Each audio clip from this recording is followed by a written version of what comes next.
तो जो वीडियो था ये बीच में थोड़ा सा रुक सा गया था, तो वहीं से हम आगे बढ़ेंगे जहाँ पे रुक गया था। मानव समावेशी विद्यालय में मानव संसाधन, ठीक है। तो मैं थोड़ा बहुत शायद मैं यहाँ तक पढ़ा भी चुका हूँ, लेकिन एक बार दोबारा बता देता हूँ मैं। देखो, जो मानव संसाधन होता है, ह्यूमन रिसोर्सेज का मतलब होता है कि जो हम मनुष्य हैं ना, वो भी एक संसाधन के रूप में है और हम अपने कर्तव्यों का, दायित्वों का निर्वहन करते रहते हैं ना। जैसे मानव संसाधन हर जगह अलग अलग हो सकता है। जो एक मान लें कोई ऑफिस है, ऑफिस में मैनेजर है, मालिक है, वर्कर है, पियोन है, तो उस ऑफिस के लिए वो सारे के सारे मानव संसाधन है। यानी जो व्यक्ति जहाँ काम करते हैं उस संस्था के लिए वो मानव संसाधन कहलाते हैं, ऑफिस के लिए वो मानव संसाधन है। उसी प्रकार समावेशी विद्यालय में जो भी व्यक्ति काम करते हैं, प्रधानाचार्य है, शिक्षक है, चपरासी है, कर्मचारी है, जो भी हैं, वो सारे के सारे मानव संसाधन है। किसके लिए? समावेशी विद्यालय के लिए, समावेशी विद्यालय के लिए, है ना। तो वही करेंगे समावेशी विद्यालय में मानव संसाधन। तो देखते हैं क्या है, ह्यूमन रिसोर्सेस इन इंक्लूसिव स्कूल।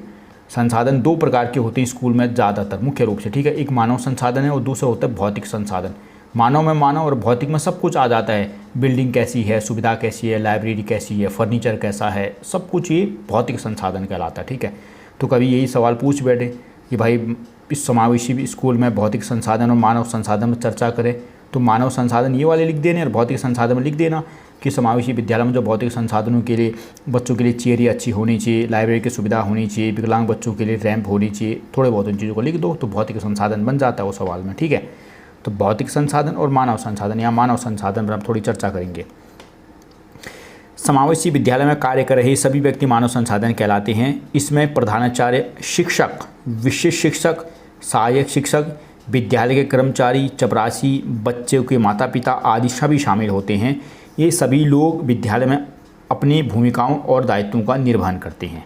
तो जो भी विद्यालय में अपनी भूमिका, दायित्वों का, ड्यूटी का निर्वहन करता है, कर्तव्यों का निर्वहन करता है, वो सारे के सारे मानव संसाधन कहलाते हैं। और मानव संसाधन में सबसे प्रमुख प्रधानाचार्य, क्योंकि सबसे हेड है वहाँ का, शिक्षक हैं, सहायक शिक्षक है, विशिष्ट शिक्षक है, संसाधन शिक्षक है, विद्यालय के कर्मचारी जो बाबू आदि लोग होते हैं, चपरासी आदि होते हैं, चपरासी, और माता पिता भी होते हैं, ठीक है। तो माता पिता भी संसाधन ही कहलाते हैं। क्यों इसलिए क्योंकि माता पिता भी तो अंग है किस चीज़ का? समावेशी विद्यालय का। कैसे? मैंने आपको मॉडल पढ़ाया था ना समावेशी विद्यालय का, याद आ रहा आपको? Inclusive model. ये इंक्लूसिव मॉडल कौन सा था?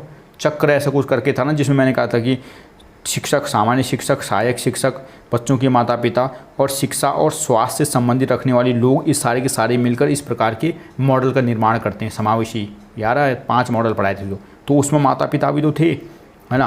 तो वही है, माता पिता भी एक अंग होता है समावेशी विद्यालय में मानव संसाधन का ही।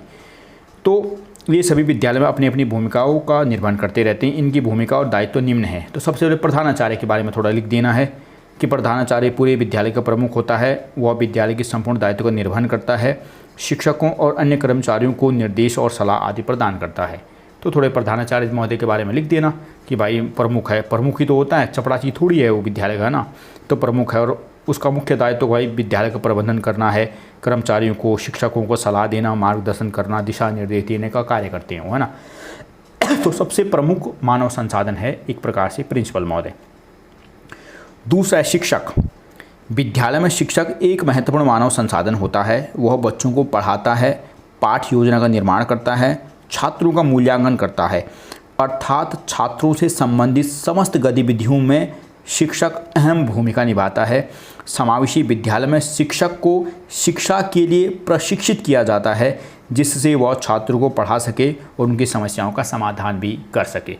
तो शिक्षक सबसे महत्वपूर्ण संसाधन है मानव संसाधन विद्यालय में। क्योंकि शिक्षक को ही तो बच्चों को पढ़ाना है, इंटरेक्शन करना है। प्रिंसिपल प्रमुख तो है, लेकिन प्रिंसिपल बच्चों को थोड़ी पढ़ाता है। यानी बच्चों को पढ़ाना, समझाना, पाठ्य योजना का निर्माण करना, बच्चों को दिशा निर्देश देना, सारा का सारा काम शिक्षक महोदय का है। इसलिए शिक्षक समावेशी विद्यालय में सबसे महत्वपूर्ण मानव संसाधन होता है।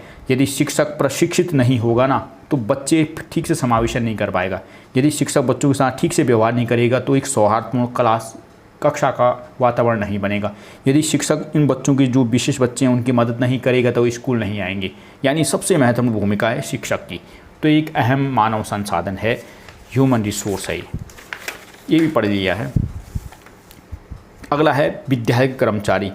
विद्यालय के जो भी कर्मचारी होते हैं ना, ये कर्मचारी भी सहायता में अपनी भूमिका निभाते हैं। ये छात्रों के रिकॉर्ड दस्तावेजों का प्रबंधन करते हैं और सहायक कर्मचारी विशिष्ट बालकों की मदद भी करते हैं। तो विद्यालय में जो भी कर्मचारी होते हैं, चाहे विद्यालय में कोई बाबू है, चाहे पियून बॉय है, चपरासी है, जो भी हैं, वो सब के सब भी एक महत्वपूर्ण मानव संसाधन है, क्योंकि वो भी बच्चों की ही एक प्रकार से देख रेख में तो लगे हुए हैं ना। भाई जो बाबू है वो रिकॉर्ड दस्तावेज रखता है, तो किसका रखता है? विदेशी लोगों का, बच्चों का ही रखेगा। और जो प्रबंधन करते हैं कर्मचारी चपरासी आदि होते हैं, वो भी संसाधन होते हैं। मतलब स्कूल में विशेष बच्चे हैं तो उनकी सहायता के लिए बहुत सारे बॉय रखे होते हैं उन्होंने, ठीक है, जैसे ऑफिस बॉय बोलते हैं। जैसे मान लिया गेट से लेकर और कक्षा रूम तक जो व्हील चेयर वो बच्चों को लाने के लिए या रैंप में ले जाने के लिए, वॉशरूम आदि ले जाने के लिए, जो विशेष बच्चे हैं ठीक से खा नहीं पाते उसको खाना खिलाने के लिए, तो इस प्रकार के जो भी लोग होते हैं सारे के सारे मानव संसाधन की श्रेणी में आते हैं। तो ये भी एक महत्वपूर्ण मानव संसाधन के रूप में आपने देखा। तो इसी प्रकार आप माता पिता पर भी लिख सकते हैं, 4-5 मतलब 2-3 पॉइंट मैंने बता दिए, और भी लिख सकते हैं। तो जो भी स्कूल में आपको दिखते हैं ना वो सब मानव संसाधन है। तो 4 नंबर में सवाल पूछा गया था, आपने इसको समझ लिया है, मुझे उम्मीद है समझा होगा। अगला देखते हैं, एक सवाल है, ये भी 4 नंबर में पूछता है, सवाल को पूछा गया है विकलांग बच्चों के शिक्षा में प्रयोग होने वाले विभिन्न उपकरण। तो ऐसे कौन कौन से उपकरण हैं जिन उपकरणों को हम विकलांग बच्चों की सहायता के लिए करते हैं? तो कुछ याद आ रहे होंगे आपको, थोड़े बहुत मैंने यहाँ पर लिखे हैं। कौन कौन हो सकते हैं? जैसे ब्रेल लिपि है, याद आ रही? ब्रेल लिपि लुईस ब्रेल ने बनाई थी, 6 डॉट होते हैं, तो वो तो विकलांग बच्चों के लिए उपकरण है पढ़ने में। टैब रिकॉर्डर है, टैब रिकॉर्डर मैंने बताया था रिकॉर्ड करके बच्चों को सुनाया जाता है, तो वो भी उपयोग है। ब्रेल लाइब्रेरी होती है, ब्रेल लाइब्रेरी ना जहाँ पर बहुत सारी इस प्रकार की किताबें होती हैं जो इस प्रकार होती है, मतलब नुकीली उनसे चीज़ें बनी होती है। ई लाइब्रेरी होती है, ई लाइब्रेरी का मतलब होता है जहाँ इलेक्ट्रॉनिक डिवाइस हैं, कंप्यूटर लगा हुआ है या फिर इस प्रकार की कोई भी चीज़ है जो इलेक्ट्रॉनिक रूप में होती है बच्चों के लिए, उसको ई लाइब्रेरी कहते हैं। श्रवण यंत्र होता है, जो बच्चे बहरे होते हैं, कम सुनते हैं, उनके कानों पर एक डिवाइस लगाया जाता है, वो श्रवण यंत्र बोलते हैं। डिजिटल बोर्ड होता है, डिजिटल बोर्ड है, उसमें हम 3D मॉडल बना के बच्चों को समझा सकते हैं, वीडियो दिखा के समझा सकते हैं। तो विकलांग बच्चों के लिए एक बहुत महत्वपूर्ण उपकरण है ये भी। स्पीकिंग डिक्शनरी होती है, डिक्शनरी होती है जो बोलती रहती है, जैसे हमारे पास डिक्शनरी होती है ना, शब्दकोश होता है, उसी प्रकार स्पीकिंग डिक्शनरी होती है, वो बोलती रहती है चीज़ों को, ठीक है, तो ये भी होती है। बोलने वाला कैलकुलेटर, बोलने वाला कैलकुलेटर गणित में सहायता करता है बच्चों की। ऑडियो बुक होती है, यानी किताब होती है, वो किताब बोलती रहती है, जैसे डिक्शनरी होती है ना, उसी प्रकार बुक भी होती है, ऑडियो बुक। व्हील चेयर है, बैसाखी है, टैबलेट और लैपटॉप होते हैं। तो सारे के सारे क्या है, ये विभिन्न उपकरण हैं जिनका प्रयोग हम विकलांग बच्चों में सहायता के लिए करते हैं। तो ये आपने, और भी कोई उपकरण आपके दिमाग में याद आ रहा हो तो ये एग्जाम आए तो लिख देना, नहीं तो 6-7 उपकरण मैंने बता ही दिए हैं, इनको लिख दो वहाँ पर। मतलब 4 नंबर का सवाल ही आएगा तो कम से कम 2-3 नंबर तो देगा, इन उपकरणों को लिख दोगे, थोड़ा बहुत उनके बारे में लिख भी देना कि इन बच्चों के लिए, अंधे के लिए प्रयोग होते हैं, बहरे के लिए प्रयोग होता है, जिसके लिए प्रयोग होता है, थोड़ा बहुत है ना अपने मन से बना देना यदि सवाल आता है तो ये भी आपने समझ लिया है, ये सवाल हमने देख लिया। एक अंतिम सवाल रह गया हमारा, वो है असमर्थ या विकलांग बच्चों के लिए संवैधानिक प्रावधान। ये जो लेक्चर है ये अभी तक तो बन जाता, बीच में वो कॉल आ गई थी तो फिर बीच में वो कट गया अपने आप ही, ठीक है, पर मैंने सोचा कि चलो दोबारा बना ही देता हूँ यार, जब इतनी मेहनत कर दी तो थोड़ी और की जाए। असमर्थ या विकलांग व्यक्तियों के लिए संवैधानिक उपचार, ये भी 8 नंबर में सवाल पूछा गया एक बार, ठीक है, सन 2022 में 8 नंबर का सवाल था कि जो विकलांग लोग होते हैं संविधान में क्या प्रावधान है उनके लिए। तो 7-8 मैंने यहाँ पर अनुच्छेद लिखे हैं, इन अनुच्छेदों को थोड़ा बहुत याद कर लेना आप, ठीक है। भारतीय संविधान में असमर्थ व्यक्तियों के लिए अनेक प्रावधान हैं जो निम्न है। पहला है अनुच्छेद 14, आर्टिकल 14, पहला अनुच्छेद है। यह अनुच्छेद समानता की बात करता है कि किसी भी व्यक्ति के साथ कोई भेदभाव नहीं होगा, सभी समान माने जाएंगे। तो महत्वपूर्ण अनुच्छेद है आर्टिकल 14, ये कहते हैं कि भाई जो भी बच्चे हैं ना सब एक जैसे हैं, हम किसी के साथ संवैधानिक रूप से कोई भेदभाव नहीं करेगा, लंगड़ा है, लूला है, समान है, अमीर है, गरीब है, सब संविधान के लिए क्या है, सब एक जैसे हैं। तो संवैधानिक प्रावधान है असमर्थ व्यक्ति के लिए अनुच्छेद 14 जो कहता है सब समान व्यक्ति हैं, तो पहला प्रावधान। दूसरा अनुच्छेद 15, अनुच्छेद 15 महिलाओं और पिछड़े वर्गों के लिए विशेष प्रावधान की बात करता है, यानी जो महिलाएं हैं और जो पिछड़ा वर्ग में जो दिव्यांग लोग हैं, बुजुर्ग लोग हैं, बच्चे हैं, सब पिछड़ा वर्ग में आते हैं। तो ये विशेष प्रावधान की बात करता है आर्टिकल 15। विशेष प्रावधान का मतलब होता है कि सरकार इनको रिजर्वेशन दे सकती है, इनके लिए कोई पॉलिसी बना सकती है, इनको छात्रवृत्ति दे सकती है, किसी भी प्रकार इनकी जो मदद करती है ना उसे ही विशेष प्रावधान कहते हैं। इसका सबसे अच्छा उदाहरण है दिल्ली मेट्रो। दिल्ली मेट्रो क्या, दिल्ली मेट्रो में कई बार आपने देखा होगा सीटें होती, लिखा होता है सीटों पर कि ये सीट महिलाओं के लिए आरक्षित है, दिव्यांग लोगों के लिए आरक्षित है, ऐसा देखा है? तो क्या किसी ने कभी ऑब्जेक्शन नहीं किया होगा कि भाई ऐसा क्यों है?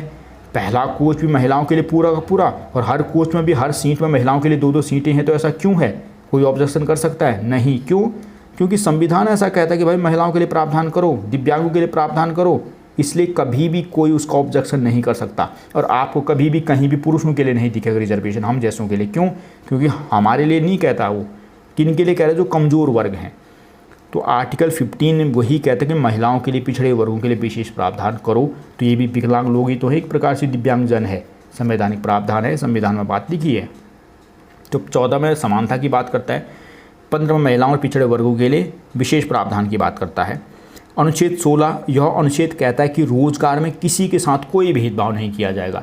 जो सरकार जब सरकारी नौकरी देगी ना, तो भेदभाव नहीं करेगी, ये नहीं देखेगी कि ये अनुसूचित जाति का व्यक्ति है, ये दिव्यांग है, ये लंगड़ा है, लूला है, कुछ इस तरीके से कोई भेदभाव नहीं करेगी किसी के साथ, ठीक है। तो रोजगार देगी तो कोई भेदभाव नहीं करती है, तो ये भी एक संवैधानिक प्रावधान है।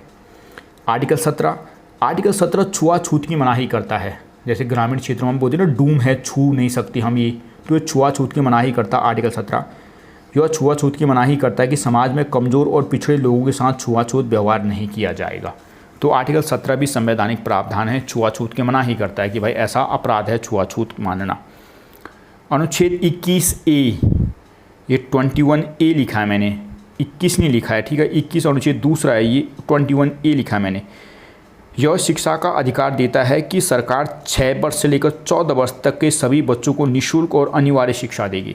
यानी जो हमारी गवर्नमेंट है वो 6 से लेकर 14 वर्ष तक के बच्चों को निःशुल्क और अनिवार्य शिक्षा देती है। ये आर्टिकल 21 ये लिखा है। कई बार आप देखो ना, शिक्षा का अधिकार है, शिक्षा का अधिकार है, तो कहाँ से पता लगता है? ये आर्टिकल 21A में लिखा हुआ ये बात, ठीक है, कि फंडामेंटल राइट है ये। तो ये भी विशेष प्रावधान है बच्चों के लिए। अनुच्छेद 30, समाज में अल्पसंख्यकों को अपनी मनपसंद के विद्यालय को खोलने का अधिकार होता है। समाज के जो अल्पसंख्यक होते हैं, अल्पसंख्यक मतलब समझ लो कि जो संख्या में कम लोग हैं, जैसे हिंदू तो बहुत अधिक है तो हमारे लिए नहीं है, जैसे मुस्लिम है, सिख है, जैन है, बौद्ध है, पारसी हैं, ऐसे लोग अपनी मनपसंद के विद्यालय खोल सकते हैं। तो ये भी विशेष प्रावधान है उन लोगों के लिए, आर्टिकल 30 में लिखा है। अनुच्छेद 45, इस अनुच्छेद में उल्लेख है कि जो सरकार है ना, वो 0 से लेकर 6 वर्ष तक के बच्चों की देखभाल करेगी। इसका बहुत अच्छा उदाहरण है आंगनबाड़ी। आंगनबाड़ी में देखा होगा आपने, छोटे छोटे बच्चे होते हैं, उनको वहाँ पर दलिया खिलाया जाता है, उनकी रखवाली की जाती है। तो आर्टिकल 45 के अनुसार ही ऐसा होता है। आर्टिकल 45 में लिखा है कि भाई 6 वर्ष तक, 0 से लेकर 6 वर्ष तक के बच्चों की देखभाल करेगा, सरकार करेगी, ठीक है। तो ये भी विशेष प्रावधान है। एक और प्रावधान आएगा आर्टिकल 46, अनुच्छेद 46। अनुच्छेद 46 अनुसूचित जाति, अनुसूचित जनजाति और पिछड़े वर्ग के लोगों के लिए शिक्षा और रोज़गार देने में सरकार मदद करेगी, ऐसा प्रावधान करता है कि जो अनुसूचित, जैसे डूम बोलते हैं जिनको, अनुसूचित जाति बोलते हैं वैसे, ठीक है, अनुसूचित जनजाति होती है, पिछड़े वर्ग के लोग होते हैं, जो सरकार उनकी मदद करेगी किस किस में? उनको रोज़गार देने में और शिक्षा देने में। तो ये भी प्रावधान है आर्टिकल 46 में लिखा है। तो ये तो संविधान में लिखे हैं। इसके अलावा थोड़े और प्रावधान आप लिख सकते हो, जैसे भारतीय पुनर्वास परिषद अधिनियम 1992, तो इसको भी लिख सकते हैं। ये भी तो विकलांग लोगों के लिए बनाया गया है, संविधान में तो नहीं है लेकिन कानून तो है ना, ये भी लिख देना। भारतीय पुनर्वास परिषद अधिनियम 1992 RCI, जिला पुनर्वास केंद्र, जिला विकलांगता पुनर्वास केंद्र DDRC, इसको भी लिख देना, ये भी है। विकलांगों के लिए राष्ट्रीय शिक्षा नीति सन 2006, तो जो आपने पढ़ी उसको भी लिख देना, वो भी है। शिक्षा का अधिकार अधिनियम 19 सन 2009, ये भी लिख देना। तो 4 चीज़ तो इनको आपको पहले याद ही होंगी चीज़ें। भारतीय पुनर्वास परिषद 1992, DDRC जिला विकलांगता पुनर्वास केंद्र, ये भी है। विकलांगों के लिए राष्ट्रीय शिक्षा नीति सन 2006, और ये शिक्षा का अधिकार अधिनियम भी है एक सन 2009। तो इन चारों को भी लिख देना ताकि थोड़ा भरा भरा ले कॉपी, है ना। वैसे इतने सारे आर्टिकल तो मुझे नहीं लगता कि एकदम याद हो पाएंगे। हमें तो याद है क्योंकि हमने तो पूरा संविधान ही पढ़ा था, ठीक है, लेकिन तुम्हारे लिए थोड़ा कठिन हो सकता है, तो एक बार थोड़ा देख लेना। अनुच्छेद 14 सब समानता की बात करता है। अनुच्छेद 15 महिलाओं और बच्चों के लिए विशेष प्रावधान की बात करता है। दिल्ली मेट्रो याद रखना कि दिल्ली मेट्रो में जो रिजर्वेशन सीटों में देते हैं ना, वो महिलाओं के लिए यहीं से निकलता है कि भाई आरक्षित सीटें होती है, पहला कोच महिलाओं के लिए है, ये यहीं से होता है। दिव्यांगों के लिए, अंधों के लिए सीटें होती बसों में, वो भी यहीं से निकलता, आर्टिकल 15 का ही देन है वो। अनुच्छेद 16 कहता है बस सबके लिए रोज़गार देगा सरकार, सरकारी नौकरी में कोई भेदभाव नहीं करेगा। अनुच्छेद 17 छुआछूत की मनाही करता है कि किसी के साथ छुआछूत नहीं होगी पिछड़े वर्ग के साथ, क्योंकि मैंने कहा था ना पिछड़ा, जो पिछड़े लोग हैं, पिछड़े लोग भी विशिष्ट बालकों की श्रेणी में आते हैं। याद आ रहा आपको, मैंने 10 चीज़ें बढ़ाई थी आपको, श्रवण बाधित, वॉक बाधित, इमोशनल जो विक्षिप्त बच्चे होते हैं, और मैंने उसमें एक पिछड़ा बालक बोला था, याद आ रही है? पिछड़ा बालक में यही बालक आते हैं, अनुसूचित जाति अनुसूचित जनजाति के बच्चे आते हैं। तो वो भी क्या हैं, वो भी तो ये असमर्थ व्यक्ति ही हैं, तो उनके लिए प्रावधान है आर्टिकल 17। अनुच्छेद 21A शिक्षा का मौलिक अधिकार, 6 से लेकर 14 वर्ष तक के बच्चों को शिक्षा मुफ्त में देगी सरकार, और खाना भी देती है, मिड डे मील भी देती है। अनुच्छेद 30 में भाई स्कूल बनाने का अधिकार है जो अल्पसंख्यक होते हैं, जिनकी संख्या कम है देश में। अनुच्छेद 45 में वह 0 से लेकर 6 वर्ष तक के बच्चों को आंगनबाड़ी की सुविधा देती है। और अनुच्छेद 46 में जो अनुसूचित जाति अनुसूचित जनजाति के लोग होते हैं उनकी शिक्षा और स्वास्थ्य, शिक्षा और रोज़गार संबंधी अधिकारों का उनको बढ़ावा देगी, उनकी मदद करेगी इस क्षेत्र में। और साथ ही साथ मैंने 4 और आपको प्रावधान बताए, DDRC, RCI, विकलांग बच्चों के लिए राष्ट्रीय शिक्षा नीति सन 2006 और शिक्षा का अधिकार अधिनियम सन 2009। तो ये भी लिख देना वहाँ पर, थोड़ी कॉपी भरी भरी लेगी। तो ये भी हो गया हमारा, तो ये भी हो गया है। इसको अभी तो आप सो गए होंगे, तो कल सुबह 4 बजे उठ के देखना वीडियो, मतलब 2 वीडियो हो गई ना। नोट्स तो एक ही हैं ये, मतलब कुल मिला के जो मैंने आपको कहा था 13 नोट हैं, तो 2-2 रुपये के 26 नोट हो गए आपके, और उस पर 2 वीडियो आ गई। एक ही वीडियो को आना था, लेकिन बीच में फ़ोन थोड़ा स्टक हो गया, तो मैंने 2 वीडियो दे दी इस पर, ठीक है। तो इसको पढ़ो आप, तो ठीक है फिर है, चलो बाय, सोता हूँ मैं भी यार, नींद आ रही है बड़ी भयानक सी।